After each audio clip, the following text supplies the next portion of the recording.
Peuple révolutionnaire du Grand Sahel, mon bonsoir à vous. C'est vrai que c'est pas du tout simple avec Facebook. Hein. Facebook qui fait le yandiou.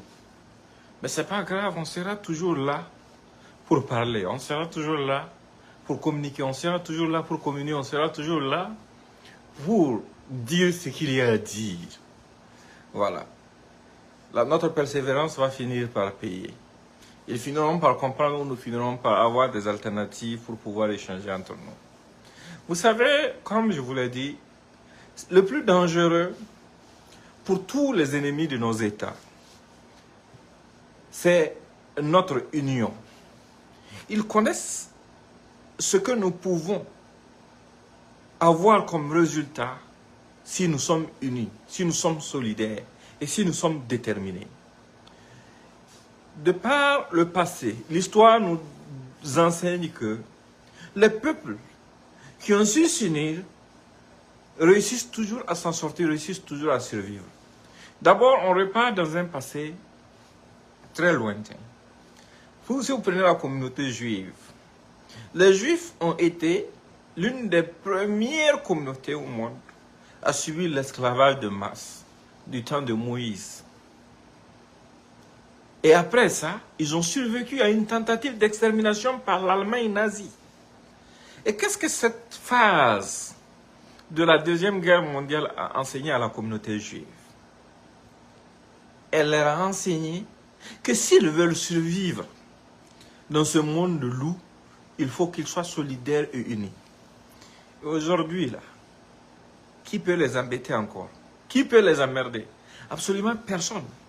C'est pour ça, je répète, l'erreur que nous avons eu à commettre de par le passé, qui coûte aujourd'hui des vies humaines à nos populations, c'est le fait d'avoir laissé une partie de nos communautés, notamment au Mali et au Niger, vivre seuls avec des prétendues rébellions et, comment dirais-je, et terroristes.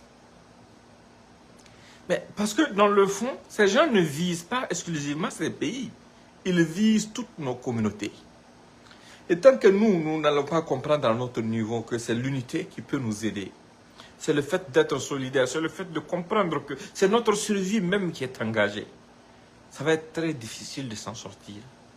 Et c'est ce que les soi-disant présidents démocratiquement élus de par le passé n'avaient pas compris.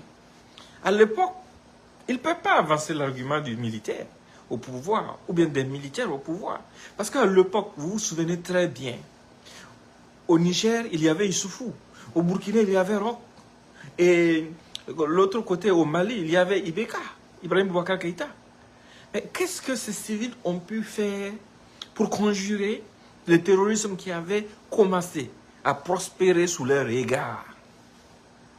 Qu'est-ce qu'ils ont réussi à faire? Absolument rien de concret. Ce qui est parti, par exemple, au Burkina d'un seul village, a contaminé l'ensemble du pays par la faute et par l'absence de bonne politique.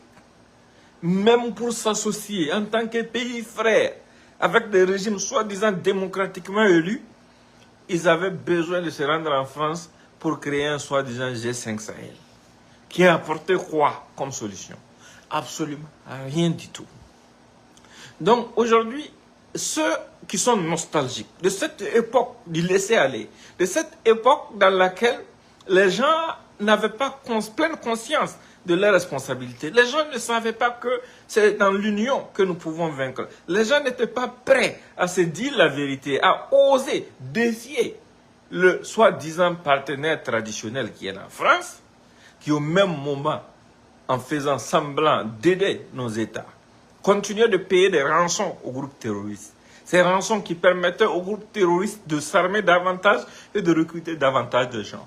Continuait d'une façon sournoise et insidieuse à entreprendre des campagnes médiatiques allant à l'encontre des intérêts, rendant complexe la guerre contre le terrorisme. Ces partenaires qui, malgré ces moyens colossaux sur nos sols, les sols des 3 pays, Niger, Mali et Burkina, parce qu'ils avaient des hommes dans tous ces pays, ainsi que des moyens matériels conséquents, mais regardez faire, regardez des villages tomber, regardez les déplacés se multiplier.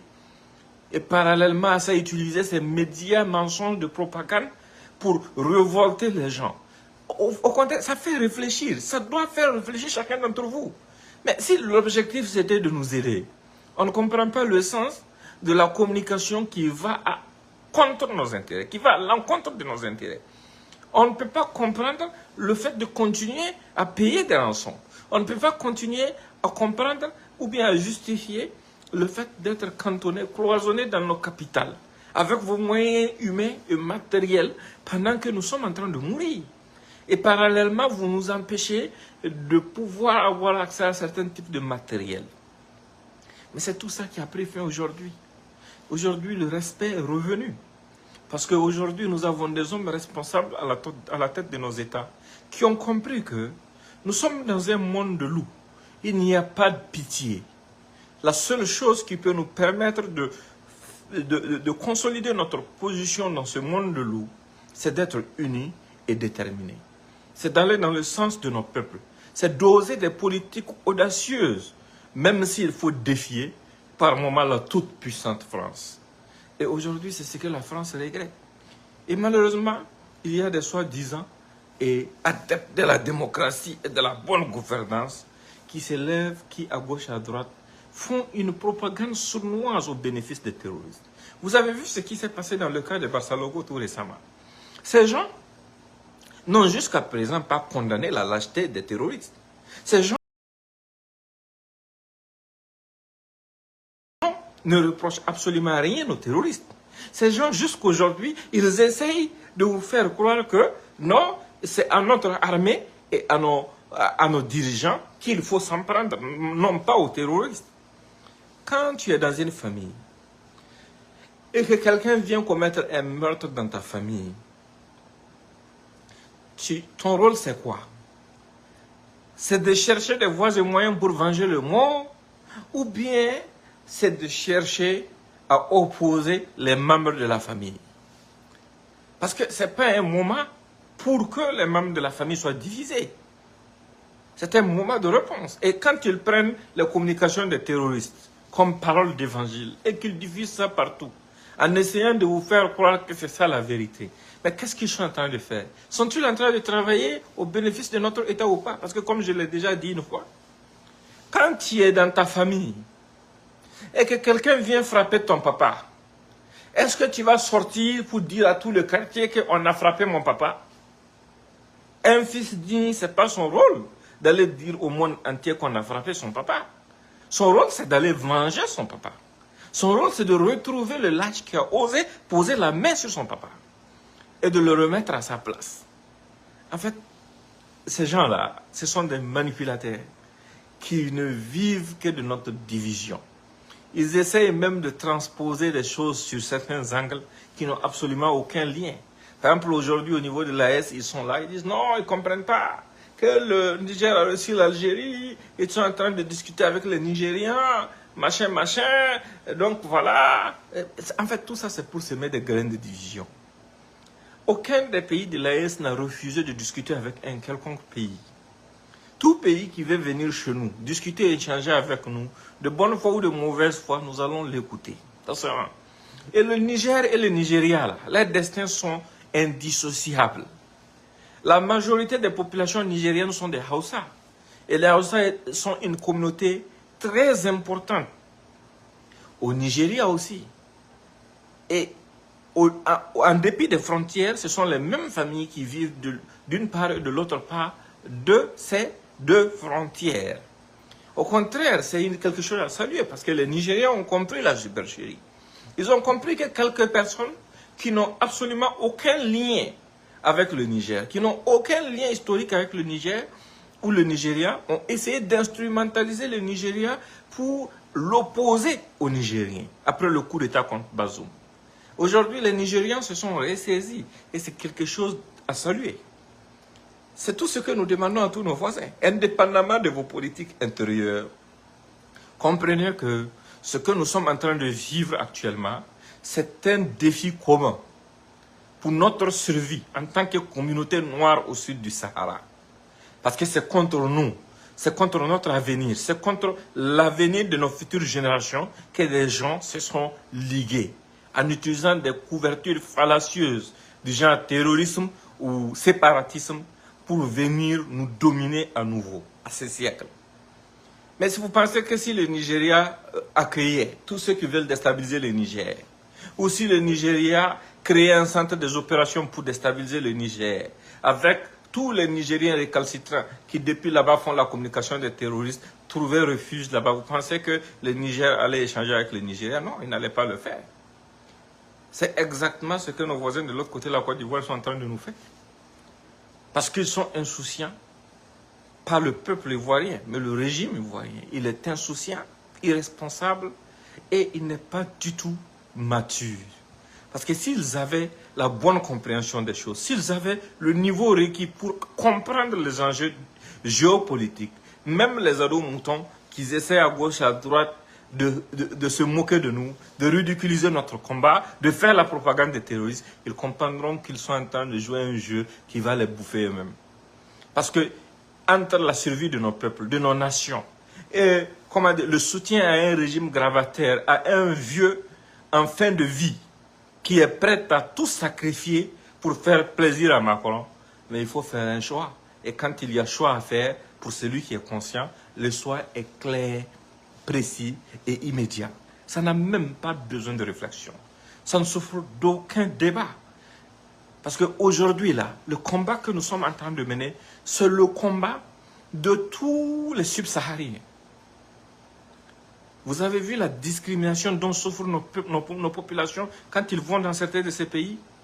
Vous avez vu quelle humiliation ceux qui quittent nos pays pour traverser le désert afin de rejoindre l'Europe subissent? Vous l'avez vu? Ça, ce n'est qu'un échantillon de ce qui nous guette. Alors que les mêmes personnes contribuent à soutenir des soi-disant terroristes qui endeuillent nos familles. Ils donnent gîte et couvert aux soi-disant terroristes, aux IAD et autres. Pourquoi? Pour que nous continuions de nous détruire, pour que nous continuions de tomber, pour que nous continuions de disparaître progressivement afin qu'ils puissent occuper nos terres. Tout le Maghreb là, il y avait plein de Noirs là-bas, ils sont rentrés où? Ils sont rentrés où? Ils ont complètement disparu. Et c'est un sujet tabou qu'on interdit aux gens d'évoquer. Mais je vous ai dit, inspirons-nous des bonnes choses, des bonnes initiatives de communautés qui ont osé et qui ont survécu. La communauté juive en fait partie. Parce que les juifs ont survécu à l'esclavage de masse du temps de Moïse.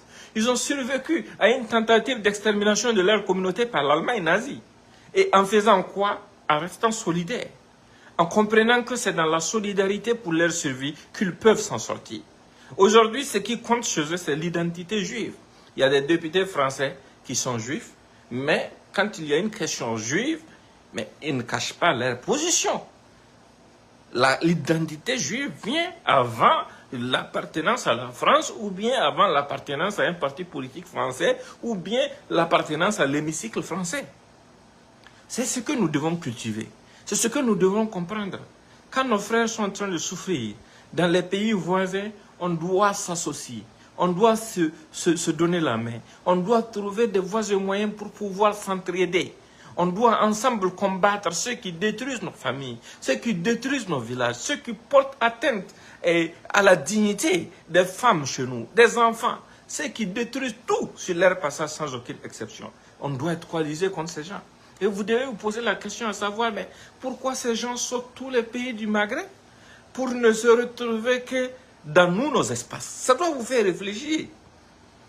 Ça doit vous faire réfléchir.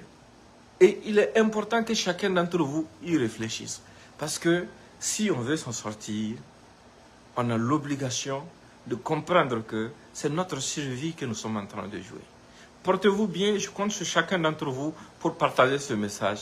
Et n'oubliez pas surtout au passage de confirmer le code Vive IB. Portez-vous bien. Au revoir.